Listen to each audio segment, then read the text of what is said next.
TomHanksPod Studios, home of the Space Jam fanfiction Baseball Bandits, proudly presents TomHanksgiving, right here every Tuesday. TomHanksgiving, come on and press play. There's Elvis, the host with the most, yada yada yada yada. With a different guest each week, they're the smart ones. Each episode's a new movie about Tom Hanks, the man himself. Of course, it's time for TomHanksgiving. It's the best you can get. It's the rootinest, tootinest podcast on the internet. TomHanksgiving. Howdy, partner, and welcome to TomHanksgiving, the only Tom Hanks podcast on the internet that's in a league of its own. I'm your host, Elvis, and today we're talking about the 1992 masterpiece, A League of Their Own, starring Gina Davis, Lori Petty, Madonna, Rosie O'Donnell, Tom Hanks, and thousands more talented people we're going to talk about. Directed by Penny Marshall, who also directed Big. And on that episode, our debut episode, I misattributed her to also being the director of Wayne's World, but that was Penelope Spheris. My apologies. The longest standing correction I've needed to make finally made. So there we go. So without further ado, we're moved on to A League of Their Own, and we're joined by the wonderful Ali Vingiano. Hello, I'm so excited to be here.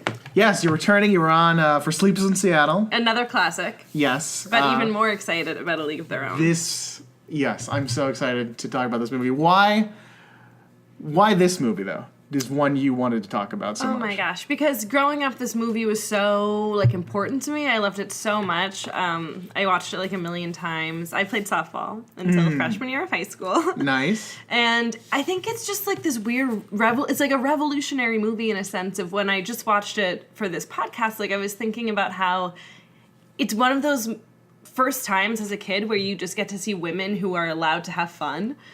You know what I mean? It's all these women in the 50s, and then all of a sudden they can just, go have fun with their friends, and it's just, such a fun, empowering movie in that regard. I just love all these characters, and they're all women. Obviously there's male characters, too, but It's just, They're such good characters. Yes. Every character in this movie you love. Yeah, I wrote down, literally, it's rare to have a movie like this where every character is easily a candidate for that's my favorite character. Right. There's no wrong answer. No. Literally, you could be in a room with 10 people and everyone could have a different favorite character. Because Madonna is a babe, Perfect. Amazing, hilarious. Rosie O'Donnell, maybe her best performance ever. Definitely. Whoever plays Marsha Hooch, oh boy. Marla Hooch, Hooch.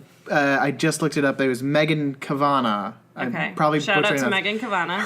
When she takes off the hat, it's such an endearing shot. So great. Yeah, everybody's great in this. So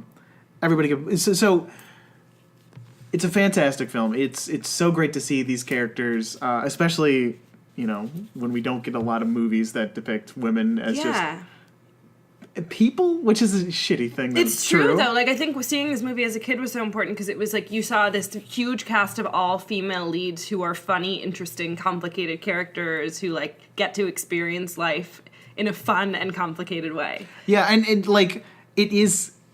Obviously, the premise of the movie is sort of about how women, it's about being a woman. Yeah. Which is, the one... It totally, obviously, works for the movie, but, the downside is often when you get these stories of, non-straight white people, or straight white men, it's it's about being a woman, or It's about being black, or something like that. It's not about being a woman. Yeah. No, this movie, there is a piece of that in it, but it's so much about just the relationship of these characters, right? Totally. And the game, and game and baseball. So you played softball, in school. What is your? Are you a big sports person? No. I mean, I like that. I like basketball. I went to a Dodgers game 4th of July. It was great. Nice. But baseball is so boring. I've never sat through a full baseball game, watching my TV. Even at the game, I was okay, come on. So it was so funny because the game at the climax of this movie, not to get ahead of myself, was, so exciting. You're on the edge of your seat, and I was sitting there being this is the most interesting I've ever seen baseball depicted. Exactly. This is... I'm not a sports person either. Never been a big fan. But I mean, outside of the year when I was in kindergarten and I was a track star. I was the Wow, fastest on the a track team. star. I Self-described track star. I got the ribbons to prove it. Okay, Lots okay. of blues, a couple of yellows. I may not look fast, but I am a speed demon. That's awesome. Anyway, so yeah, but sports are so boring. Yes. Can't stand them. But it obviously has to be a good movie. But when sports are in movies, it's the most exciting thing. So exciting. The stakes seem so high. Absolutely. And, like, you care about the characters. If you cared about people in the games, like, Exactly. it would be great. Well, but, and I mean, obviously, there's sports is a humongous thing in culture, and I guess I have a dissonance where it's like I'm watching it, I don't feel like everybody's like, oh, it's my team, it's us. I don't have that connection. So when it's a character, I'm absolutely down for it. When it's Looney Tunes, even better. That's the best basketball's ever been for me. Space Jam. Space Jam, classic film. Unfortunately, no Tom Hanks. No. But there's plenty of Tom Hanks in A League of Their Own. Are you just gonna run out of movies to do and then just start putting Tom Hanks into movies? Just like little animated Tom Hanks. Maybe playing that's what we'll basketball? have to do. Because we're running, we're on the other half of the list now. Wow, We're that's on the- exciting though. It is exciting. We ourselves are getting to the bottom of the ninth. So let's talk You about need a pun this. button. Every great pun, you just get to. I don't want to Ding, ding, call ding, more ding, attention ding. to the terrible puns I'm making. So let's talk about A League of Their Own. Great. And you want to talk about the first 10 minutes specifically. Well, I thought it was funny watching the movie this time around how much I noticed is foreshadowing in that time. This is a movie where, like, I don't entirely forget, but you almost forget there's a framing device. Oh, completely. Oh, yeah, it's a flashback. It's old people looking back at their life, which I wrote down, fave genre. Adults looking back at their lives. Because, like, Stand By Me, Now and Then, like, this movie, like, so many classic 90s films. Well, Stand By Me was the 80s, but so many movies I love have that device, and it's just beautiful. Titanic. Strangely enough, I always think of a completely atypical version, but maybe it's just because I have another movie I'm so fond of is The Princess Bride. Oh, Because I've never seen it. you've never Which seen is The a Princess criminal. Bride. Yeah, it's horrible. I gotta see it. It's not like Tom Hanks is in it. I forgive you, but it's another movie where you forget because the movie itself is so powerful. You forget that there's a framing device. Yeah. But no, I love it and kind of what it says about the movie because you could have this movie without it, but the fact that It makes it so much better. I mean To see how it affected these women's lives and that they're still, like, so many decades later, it's still such a part of them. Yeah, and we were talking about when we were watching at the end, just like how great it is to see old women playing baseball and It's so having cool. like this extreme tribute to their lives and their accomplishments. Totally. Because you don't really get that in a lot of I don't know. No, One of women my are dead to society after 50. I mean, even it's true, especially, but even just like older people for the most part. True. It's like I'm terrified of getting old. Sure. And I think that's a healthy response to being a young adult. But because it's like, is it going to be fun? Am I going to like I don't know. I don't care. It's too far away. I'm just trying to make it to 30. I'm just excited for my 30s. I can't wait to be 30 and like know what have my life figured out, know what's happening to my life. I love And your then- point of view because I am really close to 30 now. And Great. I can't wait. I just want to wake up and be 30 and own a house. I mean, I guess that's the thing, though. You have to have the You have to house. own the house. Yeah, you have to be an adult. And like, yeah. God, I don't know. Okay, I just want to wake up when I'm 35 and own a house. That sounds nice. Right? Because I feel like we're a lot of the best movies are about 35-year-olds. True. It's like True. that's when you get your shit's together, and now Yeah. it's like something interesting happens. Right. Like our characters Dottie and Kit. the sisters at the heart of the movie, and to go back to all the foreshadowing and Yes. character development. Once we get into or even before we get into the flashback, I love the scene where Gina Davis is an old grandma is going to. We don't know where she's going yet, but she says goodbye to her grandsons, and basically spoils the whole movie. Yeah, she does. Yeah, they're playing basketball. Nice touch. Yeah. Not baseball, of course. And tells the older brother to go easy on the little kid, and for the younger brother to fucking own him. Kill him. Yeah, kill him. I guess kill him. So that's pretty much the plot of this movie. Yeah. So I just love that. I love movies that do that. Where it's I know. like, Oh, it's such a good little touch. what are your thoughts on the sister relationship once we get back into that flashback? Once we get into the flashback, I mean, I think that Kit is insufferable in the beginning, in that first scene, when she's like, I like the high ones, and then doesn't change that much. Like, she sort of stays insufferable the whole film. Until the very end when she, like, has this moment of revelation or whatever, but, like, she's so resentful towards her older sister to the point where it's, like, so unaware of her own self that it was very frustrating to me. And Dottie is so composed. The most composed character I think I've ever seen. Dottie is so... I admire her so much. So like, this is how you want to be as a person. She's, like, the perfect person. It's crazy. Except that I wish that she did care more about baseball because it's, like... You can tell she cares, so She loves the game. Yeah. Tom Hanks... Jimmy Dugan is right.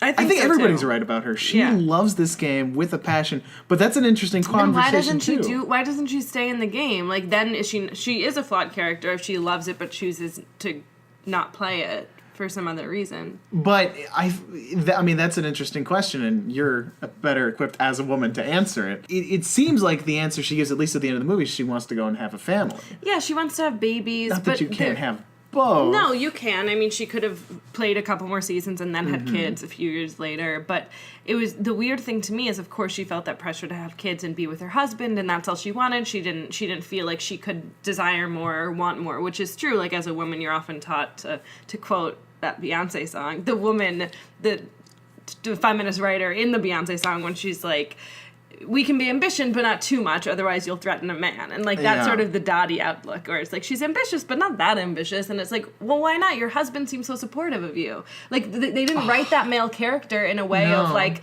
you have to have my babies. They wrote him as a, like, proud, supportive husband. So when that's he says, why that's my wife? Yeah, it's the sweetest so moment. great. He's so proud of her. So I was like, well, what is up with her then? Why does she feel this way? I don't know. They never really answer it. No, it feels... I mean, like, you can definitely feel there is a reason in her, and that's just Gina Davis being an incredible actress. Yes. But yeah, it's hard because... She's so fucking good. Gina Davis is gorgeous and so talented, and, like, it's just stunning to me. She's a champion, and why you need Gina Davis in this movie is because, I mean, that it's mostly for that one unbroken shot where she is giving the signals to Marla. My God, I think it's Marla who's batting. Yeah, and it is. And then Tom Hanks finally takes an interest in the game, and he starts giving signals. And, like, who could go toe to toe?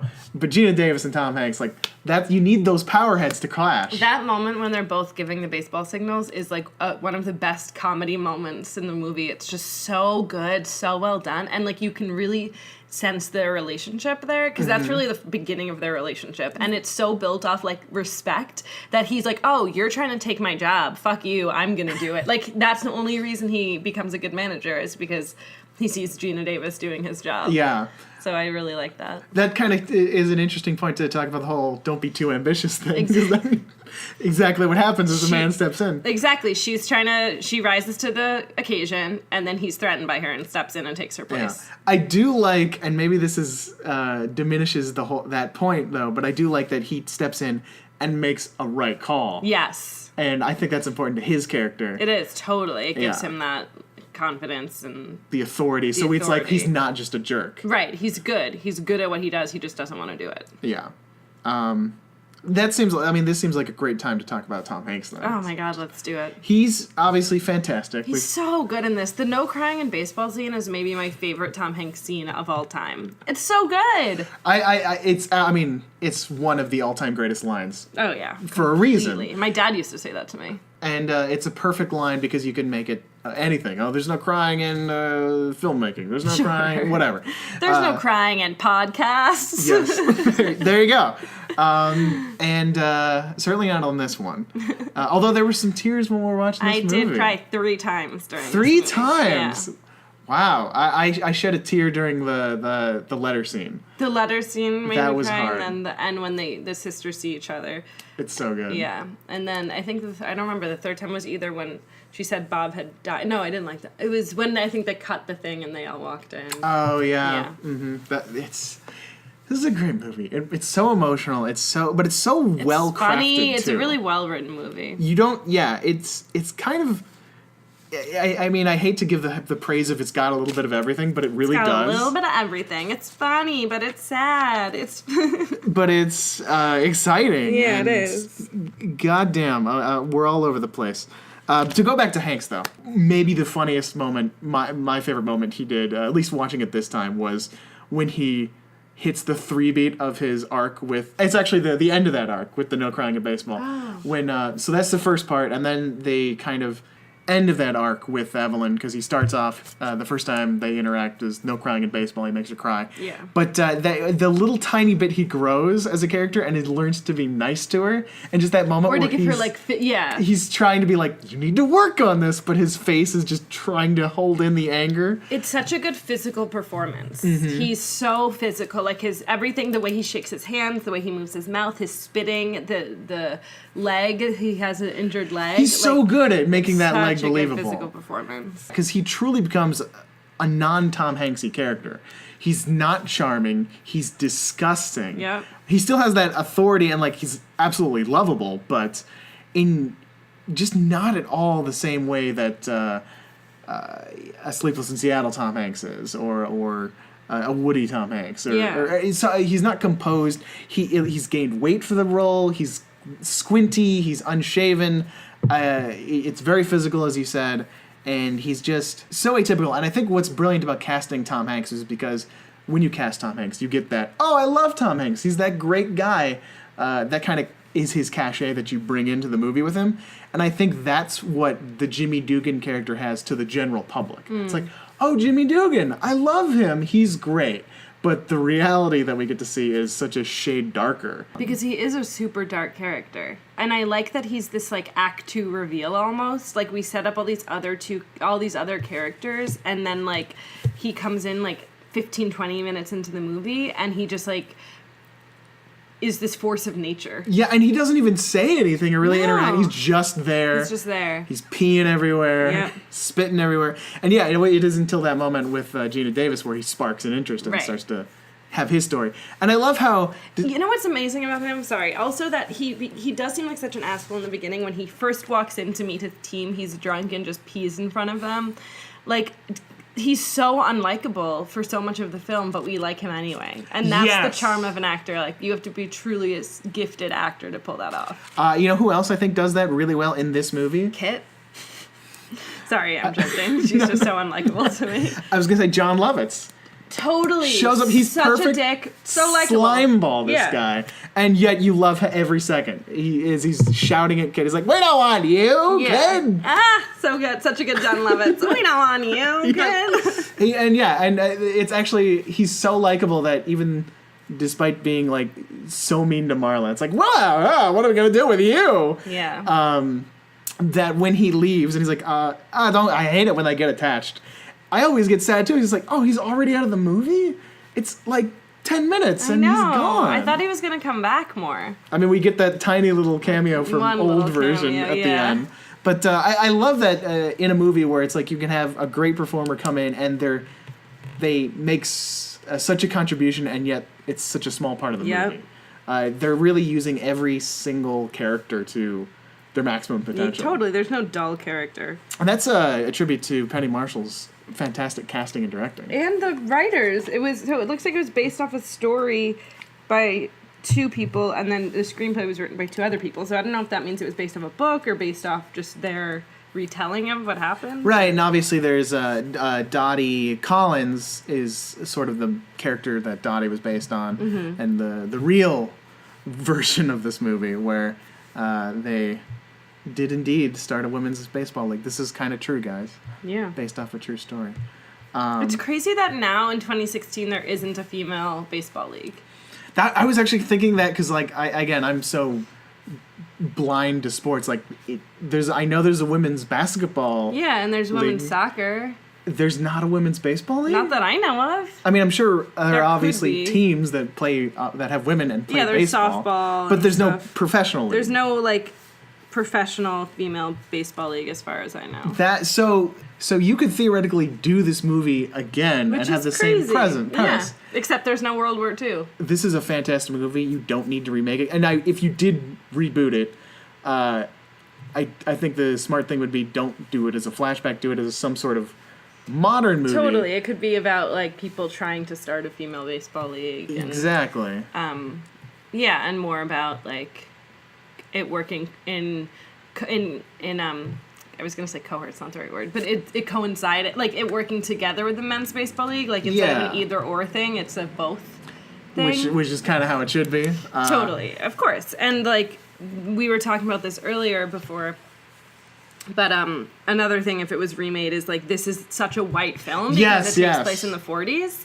So it's like it's just all white women, and you get, there's moments where I'm so angry at the sexism that they have to face, and then there's this moment of realization where it's like, and this is the best there was. Like, for women, if you were white, you were the most privileged. So it's like, there's a moment in the film where we see this black woman throw a baseball, and she's so good, and there's this little nod of, like, you know, a solidarity of, like, it's so important to see that. That little touch, it's like, thank God the filmmakers were smart enough to include that. It's I don't feel like that's lip service. It's unfortunately, I mean, it's a movie about the time, so there's no other way they could have done it. But the fact that they included that instead of leaving that on the cutting room floor is, like, we recognize this was a thing too. Right, just give us a moment of, like, there were so many, like, probably black and Hispanic and, like, Asian women who were really, really good at baseball and couldn't participate. And, like, even just that little moment, it empowers them too. Exactly. And I love that. Yeah, it's like, we're doing it for you. We're doing it for all other women who can't play. Yeah, and while this is, I love all these characters, that would be, like, the one, or the biggest excitement if you did a modern reboot is, like, oh yes, you could have all these amazing characters and they could all not have to be white. Yes, exactly. Right. Like, now if we saw it, we could have this, like, amazing diverse cast. Mm-hmm. That would be really empowering to see. Not that this movie needs to be remade. But, like, you know, if we did remake this movie, what I would like to see an all-male remake of A League of Their Own. Yeah, you're right. That's what how many childhoods would we ruin if we did an all-male A League of Their Own? We should have had this time so it came out when Ghostbusters came out. That would have been perfect. Ruining my childhood. Which is actually perfect, because that reminds me of a moment I forgot to write down that I want to bring up, which is we see the birthplace of the YouTube comments section of this movie. We do. When that just dipshit gets up and is like, girls can't play baseball! Just like today's YouTube, where it's girls like, can't ghost bust. Girls can't bust ghosts. No. And it's so... When you see it in a movie like this, it's like, it's shocking how that's real life. Yeah, totally. Who are you people? You can't all be 13-year-old boys. No. It's, But in the 50s, I mean, like, it was crazy to see women play baseball, to the sense that there's so much, like, they have to go to charm school, they have to wear these little skirts, there's so much bullshit that they have to deal with just to live their lives and, like, do their professional work. Because there's absolutely no bullshit now for women. No, now everything is totally great. And sexism is over. Yeah. It's great. Outside of a couple of YouTube comments. We could do some work in that regard. I think the people who, if you have an account online to make a comment, they should go to a refining school. Right? Just take a couple classes. How to not be a dick. How to act like a gentleman. How to act like a lady online. Yes. It's definitely authentic to the times, and unfortunately it's still a very real part of society, the sexism. But that brings up what we wanted to talk about is there's that whole newsreel where it's like, this is destroying our country because of the masculine. I can't even say it. Damn. All right, so it's not just me. Nope. Masculinization. I can't say it. Masculinization. All right, let a man try it again. The masculinization of women. Woo, got it. Bam. The man will show you how it's done. As Tom Hanks does, as we do. Yeah, the masculinization of women is the threat, the underlying threat of women playing baseball. Right. What? And I love that another addition to this amazing cast is Harry Shearer, who is known from being on The Simpsons. He's the voiceover in the newsreels. Oh, wow. So that's great to have him just as a little piece of this movie, too. But, like, I love the ending of that one where they talk about the masculinization of women being a threat to the country. Right. And it's like, they introduce it, it's like, oh, here's women playing baseball, but they end the newsreel with the same questions, like, but women playing baseball? It's like, that should be your opening? Yeah. I mean, that's how... it's women playing baseball. But the true thing is that were really threatened by it, and men are still so fragile in their masculinity. And I think, not to go into this whole other thing, but so much of feminism, men, I think, tend to resist feminist identities or reading or exploring feminism because they're like, oh, it's for girls. But so much of feminism is about how masculinity is framed poorly and how masculinity is harmful to the country and harmful to men, and like violence, gun violence, wow, we're going crazy. Yeah. Is so much about, I think, this like sense of masculinity that is unexplored. So I think when I hear the masculinization of women, it was so interesting to me to like hear it framed in that regard, because it's like, oh man, like I feel so far from that, but at the same time I think it's still the thing that freaks guys out. Yeah. Or not guys in general. Obviously, men are great, and like just this like, I hate having to say that. It's like, yeah, you shouldn't have. But what you're doing is exactly the point, because you shouldn't have to qualify not all men. Of course, but not all that's men. the problem that we're Right. trying to attack. Yeah, no, you're right in that too much of feminism is trying to repair the damage of toxic masculinity. Right, totally. Which is, I mean, a huge part of that is just. Feminism is, oh, that's a girly word, that's a bad word. It's for women. Because you can't imagine yourself Right. as, it's not even that imagining yourself as a woman, it's just you don't want to identify with anything female And as it's a dude. totally, but it's like feminism is like it's a man's problem. It's like men have to fix like no one's equal until the oppressor like gets on board with the Yes. oppressed, right? So it's like sexism is a problem that men should help solve, and like racism is a problem that white people need to help solve. The way these words are like alienated from the people they need to affect is it's a problem. It's a real problem, and it's great that we have movies that are this entertaining that actually talk about these problems too. Oh yeah, so back to the movie. When it first started happening, that scene when they're all trying out, I like wrote down in my little notebook, I was like, this movie basically just shows women who are given the opportunity to have fun for the first time. And it's like so enjoyable to see that, like I was saying earlier. And then as soon as they actually get on the teams, they're like, okay, you gotta wear a skirt, you gotta go to beauty school. And it's like, oh, never mind, like you can't actually have fun. Like you have to deal with all of this stuff. And then halfway through the movie, they start showing all, like she does the split, and then like they have that commercial where they're showing how pretty they are, like, oh, she loves baking or making spaghetti, and she makes coffee. And it was like, the interesting thing about that, and it's not a fault to the movie, it's just a fault to the time, is that the thing that actually gives them success is sexualizing themselves, right? And like selling themselves as sexual beings. So it kind of forced to use they almost feminize themselves rather than masculinize themselves.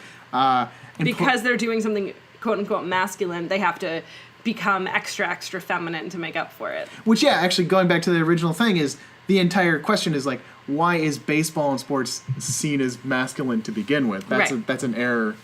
It's an error in like the framing of our culture. Yeah. But it's like sports, strength, things that take strength and physical strength are like considered masculine just because women traditionally weren't seen in that way. Right, which is all essentially outside of a very few rudimentary things when we were just basically monkeys. Right.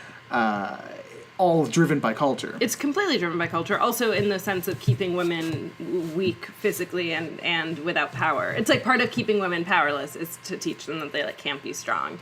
Whereas like it's not how it works. Women can also get strong. And so many women are strong. As seen in this I movie. take boxing classes. I'm sure that's the downside, is like you have to take boxing classes.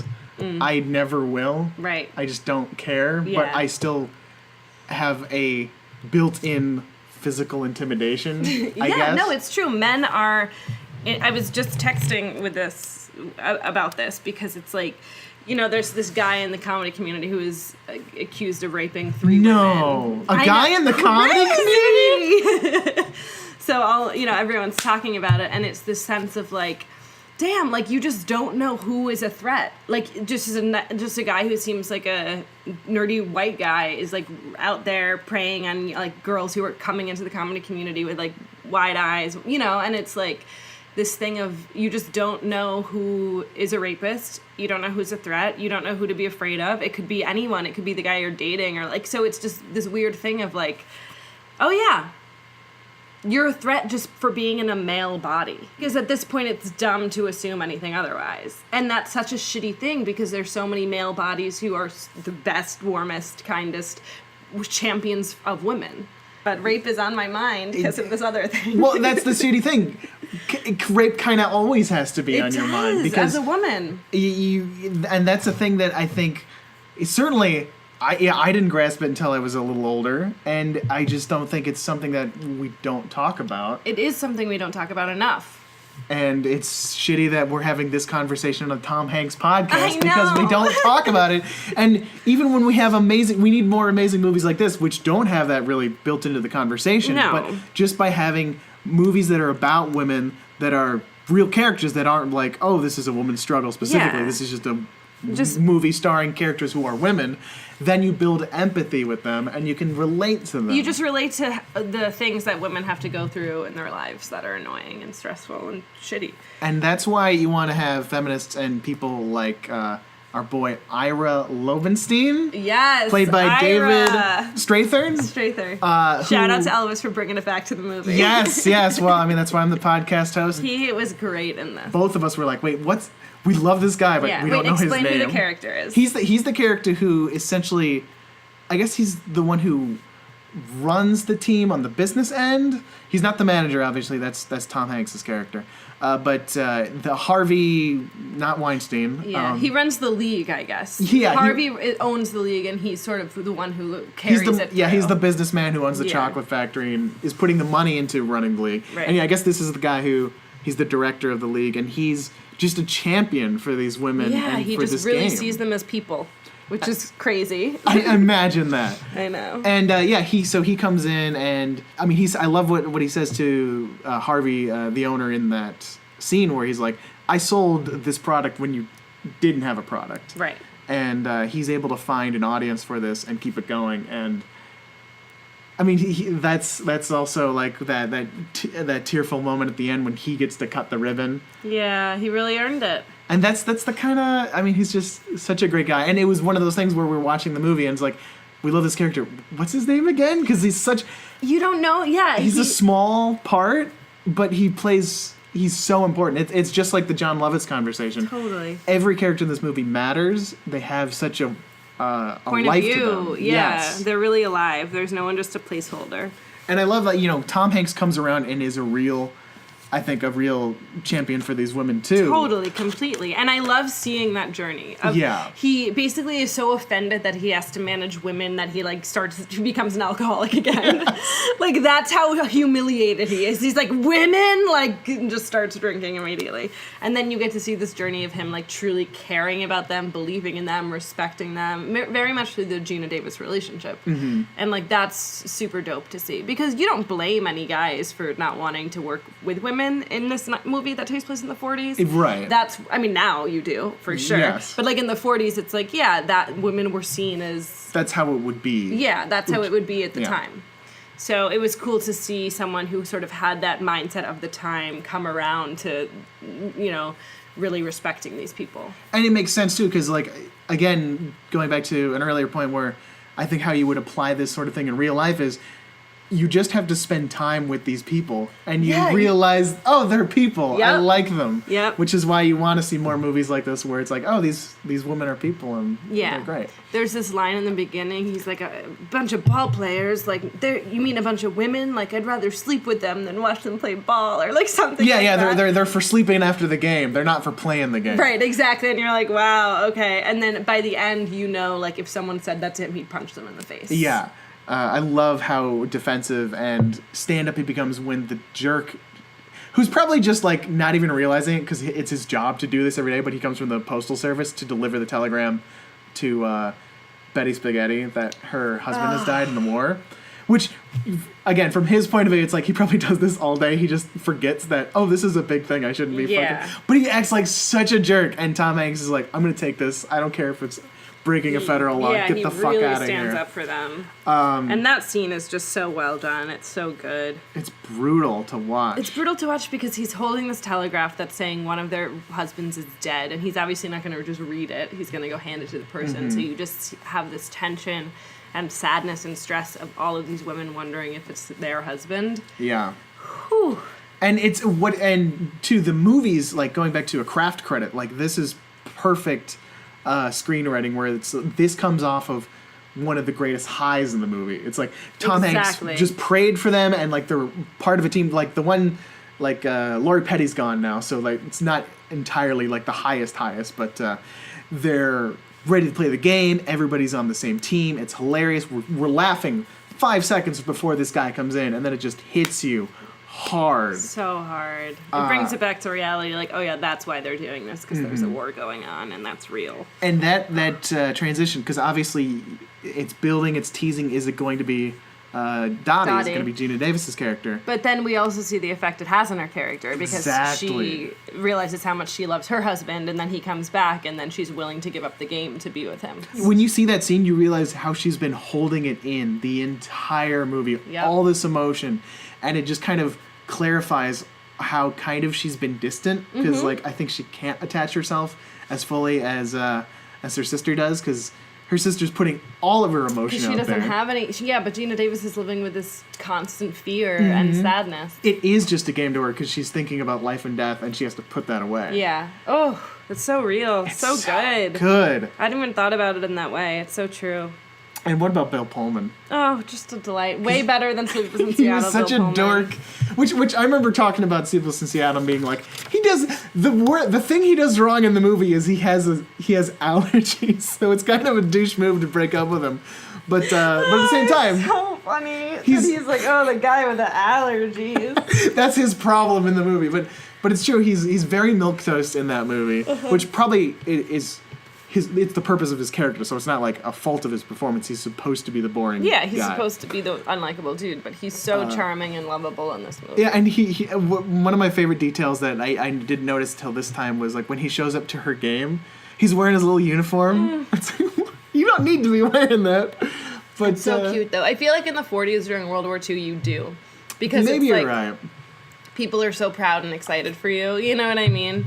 Like now, there's different attitudes towards soldiers, I think. But like in the World War II, when people were like drafted into war and fought for their country, you're showing that shit off. That's true. And yeah, he's a proud guy. And the best part is just like, oh, that's my wife. Yeah, when he's so like, adorable. That's my wife. He's so proud of her. Like, I just loved it. I wanted to marry him in that moment. Peak Pullman. Maybe I'm reading into it. Okay. But I like that there's just this tiny shade that from Tom Hanks' point of view, he sees it as almost a love triangle. Yeah. You can tell he's if Dottie was single, he would... Oh, he's got a little crush on her. Oh, yeah. For sure. He would fall in love with her. I love that scene. Because she challenges him. Exactly, yes. Yeah. He sees her as an equal. And going back to, he can't even call them ball players at the beginning. When she leaves that first time, he just goes, "You're a ball player." And it's not like this big moment, but he's evolved to that point. Totally. And I love that scene where he calls her over on the bus. And then they talk about her husband, and you can see he's a little disappointed, but he's just excited to be with her. Yeah. It's so warm. And I love their relationship. Yeah.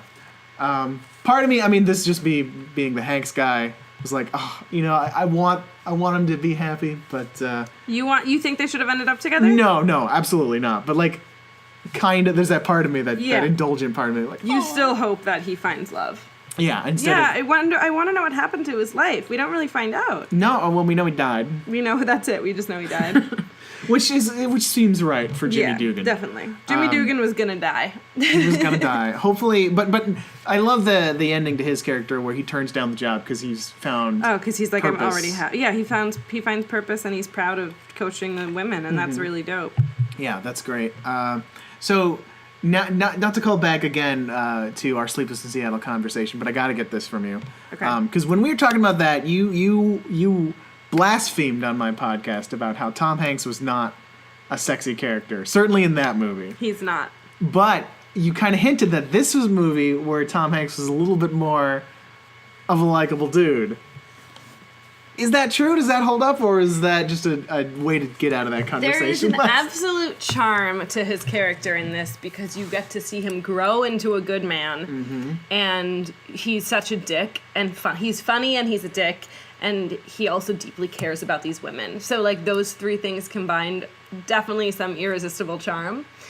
So there's some truth in the whole fixer-upper watching. Yeah, I think like sadly, yeah, because it's like it's not like you see him in the beginning and you're like, ooh, you're just like, oh, he's an asshole. But by the end of the movie, you're like, oh, this guy is a good man. You know what I mean? I don't want to be the one to fix him up, but like by the end of the movie, you're like, oh, he's a good dude. But I still do not think he like is a sexual. Like to me, he doesn't like ooze sexuality. I've never seen Tom Hanks and I'm like, ooh, I wanna fuck Tom Hanks. I mean, I've never once thought that. That's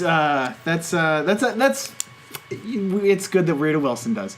But yes. But he's very young in this movie, and he's very cute, and there's definitely, No, and it's interesting because I don't think Tom Hanks could take the place he has in pop culture if he was also a sex symbol. That's true. He's like a family man. He is a family man, even when he plays. And he's a handsome family man. I'm not saying there's anything. I mean, if Tom Hanks asked me on a date in '92 when I was of age, I would have said yes. Right. I mean, there's a lot of reasons, but yeah.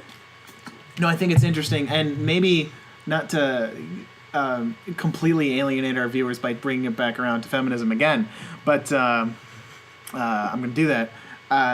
It's interesting how some of our listeners some of your listeners are probably good feminists. I hope so with some of the conversations we've had in the past on the show, but and just in general, and just for life. Because I mean, if you like Tom Hanks. I mean, how could you not? Tom Hanks is a great family man, right? Yeah, but not needing to ooze sexuality as part of being this humongous star is not something you see from female actors pretty much ever, except for Meryl Streep. I was just gonna say, I think Meryl Streep is the one who's defined that. Like, I never have seen her in a role that I thought was like a sexual role. I haven't seen a lot of early Streep, but I mean, I bet she was a looker. Yes, she was gorgeous. But I'm trying to think of other female stars. I mean, Julia Roberts is the next biggest star that came to mind. But Julia Roberts of Larry Crown fame, you mean? Yes, exactly. But she was definitely like sexualized. Oh yeah. I mean, that's how she finally got her Oscar. Yeah.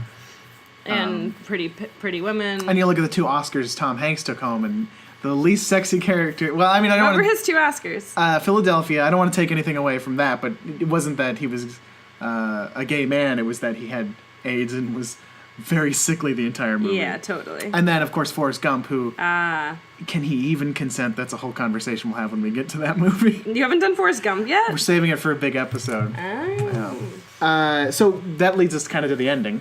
Yes. I remember you said during the movie you couldn't remember exactly how it ended. Right. I remember that there was a big moment with the game where Dottie was at home base and Kit was running around, but I didn't remember who won. And I was a little disappointed that Kit won because I felt like she hadn't really earned it. Like, I didn't really see her journey. Like, she's so angry the whole movie. She's so ungrateful for her sister and, like, angry towards her success. So she's very self-absorbed. Very self-absorbed. Where you can tell Gina Davis is nothing but not thinking about her sister the entire time. Yeah. Even when she's being rational and be like, take her out of the game. She sucks right now. Yeah, and we can tell how much that Gina Davis' character loves her sister, but the sister, Kit, can't tell how much she loves her, so I think that's sort of frustrating for the audience to be like, can't you see how much she cares about you? Yeah, it is a little like, she seems a little dumb and dopey when they're saying goodbye, and it's like, you do love me? It's like, right. What have you... Of course. Have you been paying attention your entire life? I mean, yeah. Get your Salieri complex off your shoulder. Totally. Here. It's like she can't be happy for other people, Kit's character, so it's hard for us to be happy for her. This is what I wrote. But she cares so much about the game that it's sort of... We do sort of empathize with her. Because we get why she is so angry all the time. It's her absolute passion, which we don't see from Gina Davis. Right. I think there's that moment where Gina Davis is looking at her sister celebrating winning the game, and that's sort of her own win. Like, that's the moment of winning for her. But I don't know. I almost feel like it'd be more realistic if Dottie had won. Would it have been a better movie, though? I don't know. Did Dottie drop the ball? Okay, that's actually what I was going to say. I'll let you. You didn't remember who won the game. I remember who won the game, but I couldn't remember, or at least I misremembered, because I thought it was there was a moment where Dottie makes a choice to lose. But the end of the movie is not really... It looks like she's trying to win the entire time. Right. I mean, we know for a fact when she says throw him high fastball. She can't hit him. She's trying to get her sister out, so the Peaches will win. Right. Terrific team name, by the way. Yeah, great name. The Rockford Peaches. So she's trying to win. And I think she's almost trying to win for Jimmy, like for the Tom Hanks character. Yes. But that's her goal the entire time. So it's never a moment where because that's the thing, I remembered it being her, she chooses at the last second to be like, my sister needs this more than I do. Right. And I almost think my memory of the movie is like, oh, that plays better than her actually just losing. But I'm not sure, because like, it also speaks true to that she wanted it more, she just got it. Yeah, I mean, I think that probably is true that I don't know if she chose to drop the ball. No, I don't think. But it was this internal thing of like, she didn't care as much as her sister, but at the same time, she was on a road trip, came back to play one game. Like, yeah. She wanted to win. She definitely wanted to win. So I guess maybe it's because, again, thinking about the version of the movie I thought it was, where she chooses to let the sister win, being kind of a shitty victory for the sister, even though she doesn't know. I guess it is better that she doesn't choose that, and it's like the sister really just wins. Yeah, she just earns it. So that's good for her. Yeah, I think that works. She's the one. I mean, I think that's kind of true to narrow it down to a very specific industry, but like it seems like the people who in Hollywood who succeed are the ones who are the hungriest, not necessarily the most talented. The hungriest. Yeah. I was having this conversation the other day with my friend where it's like, there's people who are really, really talented but aren't driven or don't believe in themselves, and then there's a lot of people out here who are not talented but really believe in themselves and are really driven, and then if you're both, like, that's when you're truly unstoppable. Yes, truly unstoppable. And I think that's the exact same method that politicians use too. Oh, totally. You see that in politics all the time. Totally. Probably any industry, banking. Yeah, that's true.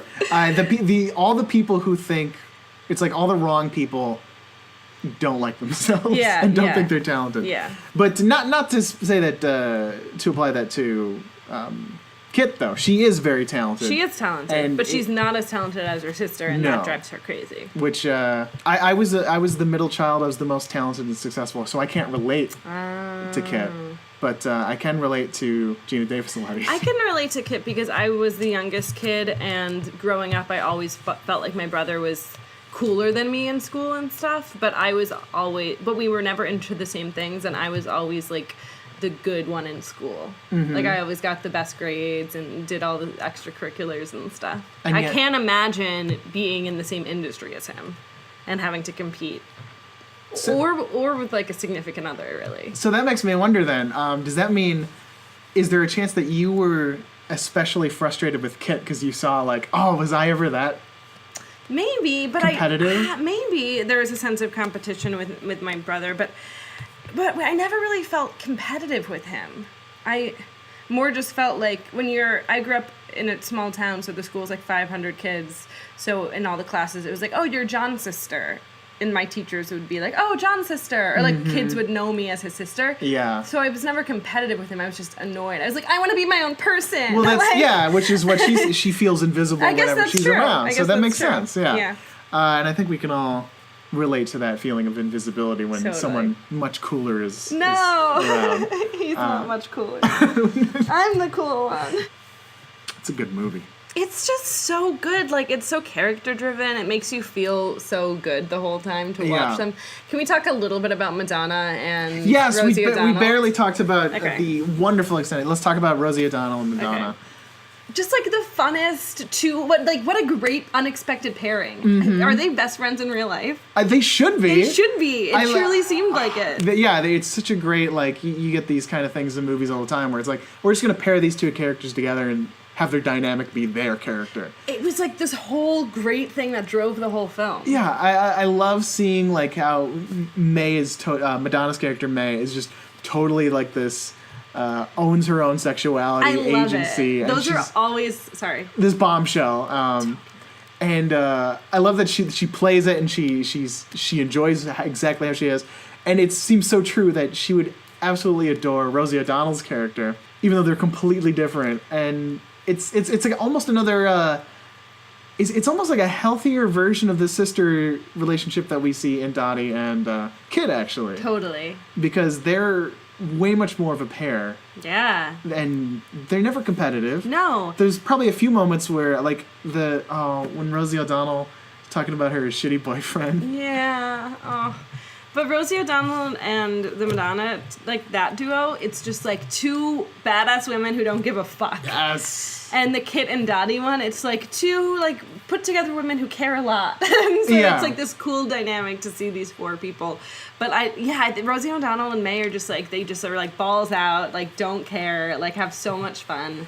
I like the backstory. Picking on each other. The backstory. She's a dancer. She was the bouncer. Yeah, it's so funny that she was a bouncer, and I love the way she totally does, like how you were saying, just like own her sexuality, and especially because it does take place in the 40s, and she's just like, yep, this is who I am, and I was always so attracted to like female characters like that, where it's like. She's not sexualized more than the other women, but she's, like, aware of her sexuality. Yes. You know what I mean? Like, the movie doesn't sexualize her in a She sexualizes gross way. herself. Right. So, like, I think that's cool about the movie.